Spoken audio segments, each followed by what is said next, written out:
सत श्री अकाल, नमस्ते, Om Shanti. We have listened in childhood, जहाँ डाल डाल पर सोने की चिड़िया करती बसेरा, वो भारत देश है मेरा, वो भारत देश है मेरा। Was such India exist? Definitely yes. When to know, watch out this video, you will enjoy a lot. Have a nice day. Thank you.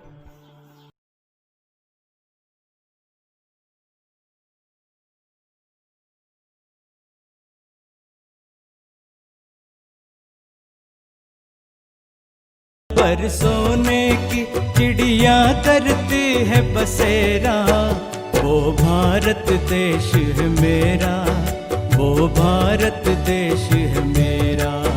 जहाँ डाल डाल पर सोने की चिड़िया करती है बसेरा, वो भारत देश है मेरा, वो भारत देश है मेरा।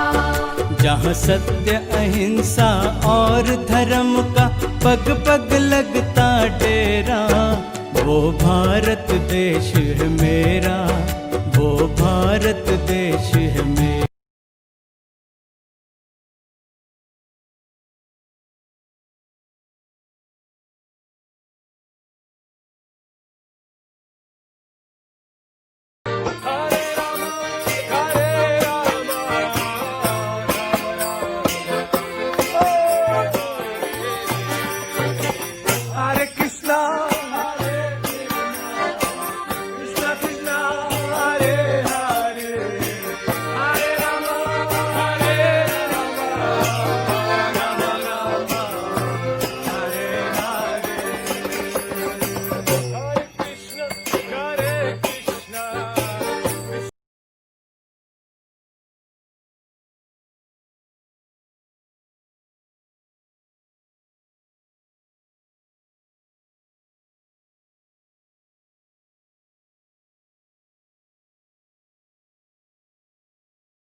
सतयुग। इस सृष्टि के प्रारंभ में हम सारी आत्माएं अपने स्वर्णिम ईथर ऊर्जा से भरपूर परम धाम घर में संपूर्ण शुद्ध स्वरूप में रहती थीं। तब परम धाम का केंद्रीय गुरुत्वीय बल शून्य रहता है, साथ साथ पृथ्वी का भी केंद्रीय गुरुत्वीय बल शून्य रहता है। इस पृथ्वी पर तब हम आत्माएं देवी देवताओं के पवित्र स्वरूप में रहते थे। सारे विश्व पर श्री लक्ष्मी श्री नारायण का राज्य था। इसी अति प्रगत सतयुगी संस्कृति को आज लोग अटलांटिस एवं मारिया आदि नामों से ढूंढ रहे हैं और प्राचीन संस्कृतियां जैसे माया, इजिप्ट आदि में इनके बारे में लिखा हुआ है। सतयुग की आदि में परम धाम की ईथर ऊर्जा पृथ्वी पर शुभ्र विवर के द्वारा निरंतर फैलती रहती है, जिससे सारा ब्रह्मांड एक अलग स्वर्णिम कणों द्वारा प्रभावित और तेजोमय रहता है। इस ईथर ऊर्जा की अखंड प्रवाह के कारण इस पृथ्वी पर जीव सृष्टि अपनी अति सतोप्रधान अवस्था में रहती हैं। तभी आकाश मंडल और भूमंडल का गुरुत्वीय केंद्र एक ही दिशा में होने के कारण सूर्य और चंद्रमा पृथ्वी पर सरल दिशा में घूमते थे, जिससे चंद्रमा हर रोज पूर्ण रूप से दिखाई देते थे, न कि कोई कला के रूप में। सतयुग त्रेता युग में सभी राशि के 108 तारामंडल आकाश तत्व में एक ही मुकुट की रचना अनुसार घूमते थे और सप्तऋषि तारे भी ध्रुवीय तारा के नीचे एक ही लाइन में थे। इस समय प्रकाश की गति बहुत धीमी होने के कारण दिन और रात भी 21-21 घंटे के थे। आकाश तत्व का घूमना भी धीमी गति से था, क्योंकि तब विश्व की घनता भी कम थी। ये सारा नजारा सतयुग और त्रेता युग में 2500 वर्ष तक सदा चलता रहता है। हमारी कुंडलिनी शक्ति हमारे सहस्र चक्र में सदा विराजमान थी, क्योंकि हमारी मानसिक स्थिति आत्म अभिमानी थी। इस स्थिति के कारण हमारे अंदर इथर शक्ति का प्रवाह ध्रुवीय तारा के द्वारा निरंतर था और सारा तारामंडल हमारे संकल्पों पर चलता था। सतयुग के आदि में पृथ्वी में पारा की मात्रा बहुत थी और पृथ्वी का केंद्रीय गाभा पारा की इसी चारों बाजू से पूरी तरह भरा हुआ था। ये पारा ईथर शक्ति को खींचता है और पृथ्वी के केंद्र को चार्ज करता रहता है, जिससे पृथ्वी में चुंबकीय शक्ति का निर्माण होता है। सतयुग में पृथ्वी के चुंबकीय शक्ति मोनोपोल थी और उसके सारे ऊर्जा केंद्र एक ही जगह केंद्रित थे, जिसके कारण फिर अक्षांश और रेखांश नहीं थे और पृथ्वी का भूभाग कमल की तरह बना हुआ था। सागर का पानी मीठा और शुद्ध था, जिसमें नमक जरा भी नहीं था।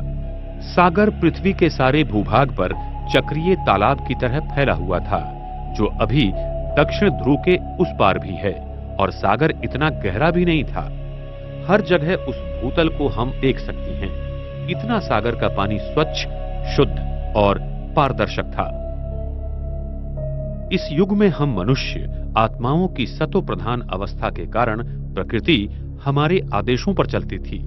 सतयुग के पुष्पक विमान टेस्ला कॉइल की प्रणाली पर ईथर ऊर्जा द्वारा चलते थे और वो हमारे संकल्प द्वारा नियंत्रित किए जाते थे। वहां पर सोने के महल होंगे जो कि हीरों से जड़े हुए होंगे। वहां पर विज्ञान अपनी सतो प्रधान की चरम सीमा पर था। सतयुग में दो प्रकार के खनिज पत्थर होते हैं, एक किम्बरलाइट और दूसरा लिम्प्रोलाइट, जिसमें बहुत प्रकार के हीरे पाए जाते हैं।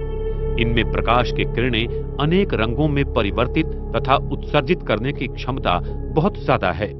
इन्हीं हीरों द्वारा सतयुग के स्वर्णिम महलों में अनेक प्रकार के रंगों की रोशनी रहेंगी और इन हीरों से निकलने वाली किरणों का रंग हम अपने संकल्प द्वारा नियंत्रित या परिवर्तित कर सकते हैं।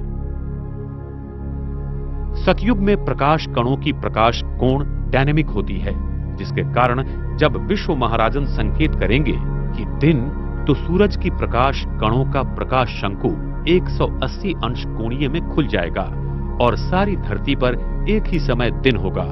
और जब रात का संकल्प करेंगे तब सारी पृथ्वी पर रात होगी। लेकिन उस समय चंद्रमा पर पड़ी हुई सूरज की किरणों का प्रतिबिंब धरती पर आएगा और चंद्रमा हर दिन पूर्ण रूप में रहेगा। चंद्रमा की किरणों का प्रकाश शंकु का कोणीय नियंत्रण भी हमारी संकल्प शक्ति द्वारा होगा।